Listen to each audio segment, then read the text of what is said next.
Hey, what's up, y'all? Welcome to the G.I. Justin channel. Some days, right? Some days, everybody has them. Today's been one of those for me, for sure. So I had this big plan for what I was going to talk about today. I want to teach you guys a little bit of fieldcraft about some of the things that you can do to create a fire and hide yourself from people who may be interested in finding you, because fire makes smoke. Smoke's easy to spot.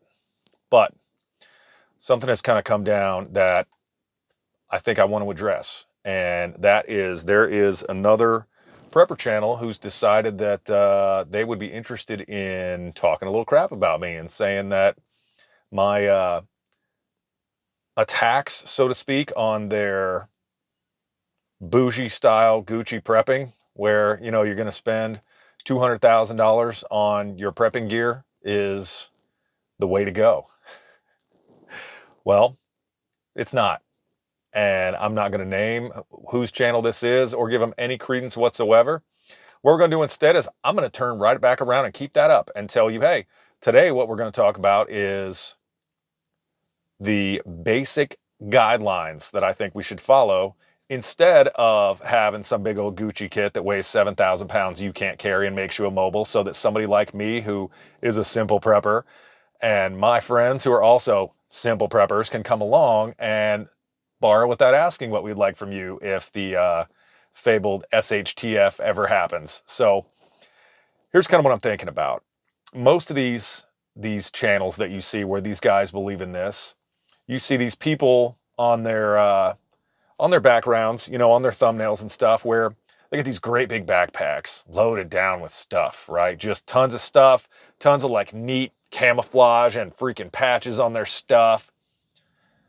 You're so immobile, you will drop that crap in one day. You're not going to carry a 70-pound rucksack. You're just not. Unless you're a Navy SEAL and you've got training, it's not going to happen. Your prepping gear needs to be usable to you, reliable, and absolutely practical. Because the thing is, if you're carrying 70 pounds of weight, how fast can you be? How much movement can you make? How many angles can you create between you and whoever may be pursuing you? Not to mention, you can't really predict what's going to happen. I mean, you've got any number of situations that could be playing into why you are where you are, the least of which is, okay, are you single? Are you married? Do you have kids? Are you injured? Are you holding out where you're at? Are you, trying to be mobile? What's your plan? And you also have to have gear that is durable and also doesn't make you look like a target. Part of the thing we've talked about previously is the hard part of prepping is you can't plan for absolutely everything. So what you have to do is broaden your horizons and consider the possibilities of what you personally could face. Uh, so many of these prepping channels, they zero in, they just narrow beam exactly what it is that you need to be ready for. Blah, the world's going to end. Great. You can't prep for everything. They don't make 10,000-pound rucksacks you can put on your back. You're not Santa Claus. You don't have a freaking sleigh with your little bag over your shoulder. So you have to broaden your focus out to, like we've talked about before, what are the possible things that you could see that would be an issue? For me in North Florida, it's mostly hurricanes and bad weather, because the thing is, if I'm worried about an earthquake in Florida, I would say there's a good portion of you across the United States that should be very concerned with what the heck else is going on. So, touching back to where we started on, and to one of the points that I try to hammer home as much as possible, your prep plan should be practical for you, simple, and usable. Because in the moment when you're in a high stress environment and panicked and worried and freaking out, you're not going to remember half the crap that you see. You're not going to remember all these crazy things. And can you take that simple plan and teach your wife or your husband and your kids what their role in it is? If you've got 500 pounds of gear, your 10-year-old probably isn't going to be able to carry it. Does your 10-year-old know how to apply a tourniquet? Or do they know how to start, a generator at your house? What happens if, you're caught unaware somewhere else and you need your kid to start a generator? Can they do it? I mean, these are all portions of this that you have to play into this. And, a factor of that in those same terms is having a prep plan that is ready to go on a moment's notice. You know, I've made fun significantly these other channels where these guys have 100,000 rounds of ammo and 500 guns. How ready is that actually? Like, you've got boxes and boxes. How many magazines do you have loaded? When was the last time you went to the range? Is your prep plan ready to go on the spot? Because chances are, unless it's, you know, a hurricane or one of these natural disasters you're preparing for, you're not going to have a lot of notice. You're not going to have a lot of warning. So you have to be ready to rock at a moment's notice, just off the jump. So is your plan set up? You know, are your bags ready to go? And, you know, in that same vein, if you've got a medical bag or a medical kit on your body armor, is the medication that is in that bag or on that armor current? Has it expired? You know, have your bandages dry rotted from being in your bag for the last 5 years? You have to pay attention to these things and make sure that they're good to go too. And that goes back to, you know, an earlier video where we talked about cycling your ammo, where the first in is the first out, so that you can always guarantee that the ammo you're going to use in your prep situation is the best, newest ammo that you have, to eliminate any variables, because that's the point here. You know, we can't control exactly what's going to happen, but what we can do is try to eliminate all the variables that we can and drill down to the best possible outcomes. You know, I did that video about nuclear attack and what you can do, and it drew a little bit of feedback from people saying, oh, well, a nuclear blast, you're not going to survive. Cool. You want to think that way? Do your thing. Go outside and cry that you didn't have more time. But what we're going to do is say, okay, cool. This freaking sucks. What angles can I create to maybe give myself a sliver of a chance? And that's kind of what we're doing here, you know, as you pile up small victories and take all these little slivers and create for yourself a great opportunity to make it out. And another super strong way to do that is focus on some of the things you can do that don't take a ton of work, but give you a ton of reward. You know, a lot of these channels, they show you all these crazy cool things, you know, 100 uses for trash bags, 35 ways to use a zip tie to make a kite. Who knows? In a real-time survival situation, are you going to be able to go, man, what was reason number 27 for the trash bags? Oh yeah, maybe I can use that with the 13th most important thing I need to know about zip ties. No, who cares? You need to know how to use a zip tie. That's what's important, and the ways that you can use zip ties to secure gear, tying knots, things where it doesn't take a lot of effort in reality, but that will actually have application that you'll be able to utilize when you're actually out here doing this stuff. So that's another big one. And, you know, in a lot of ways, on that same token, it's not a matter of finding the right answer, because that's what you see a lot of, is the definitive way to do this, the definitive way to, the specific, the best way. In a lot of these instances, the good enough way is worth it in the moment, because if you spend all this time trying to drill down in some of these ways, take ammo, for instance. You know, you'll take the age-old debate on rifle ammo of, hey, is 5.56 better or 7.62 better?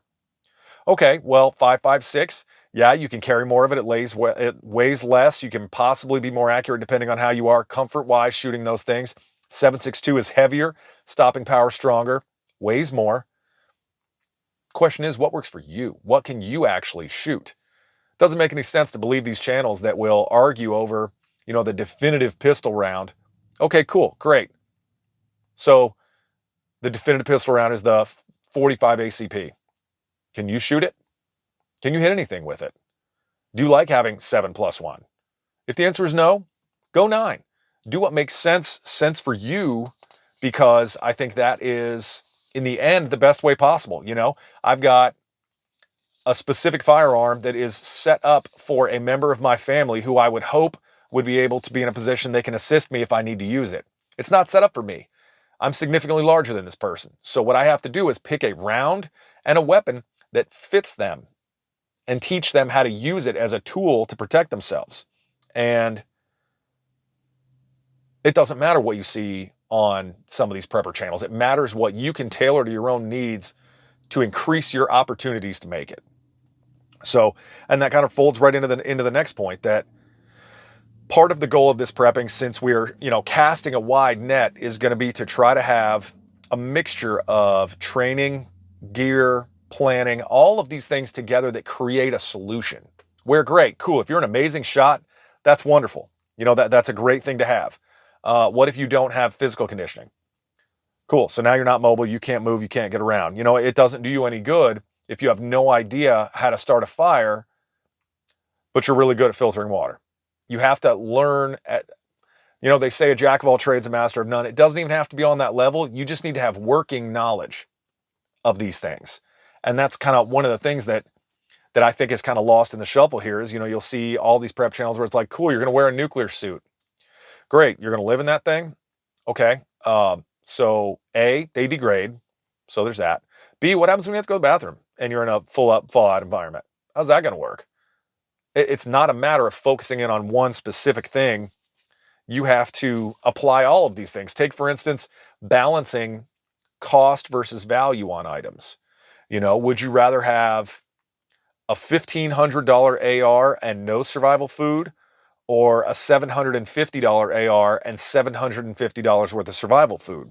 I think that's the direction I would much rather go, and in that same vein, if you're going to buy the $750 one, you could say, hey, I'm going to spend another $500 and create an AR for my spouse and tailor it to their needs so that they're comfortable shooting it, and teach them how to use it and teach them what our plan is going to be. Uh, it doesn't make a lot of sense for me to make a short barrel AK-47 for my wife. She probably isn't going to be super interested in running it. And even if she does, she may not be all that accurate, may not be all that interested in it. I mean, that's just the reality of her journey in life and her situation is she may not want to run that thing, So you have to utilize all of these ideas together to formulate a broad-based plan using training, planning, and knowledge, and believe in yourself. If you want to read these articles about the greatest pistol round of all time for survival situations, that's totally cool. But take that opportunity to utilize what they're telling you. Go to a range that rents pistols. Try those rounds out. A great round that doesn't get enough love, in my opinion, is 10 millimeter. I like 10 millimeter more than I like 45.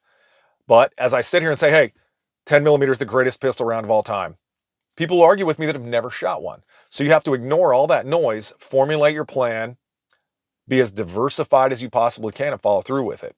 So I would like to say that to all the people in the back that want to be grumpy about the channel and say things that are negative. We're planning for something we have no idea what it's going to be. And the more complex a plan, in my military experience, the more complex a plan you have, the more likelihood you have of that plan completely falling apart and you being completely helpless. So that's what I want to talk to you guys about today.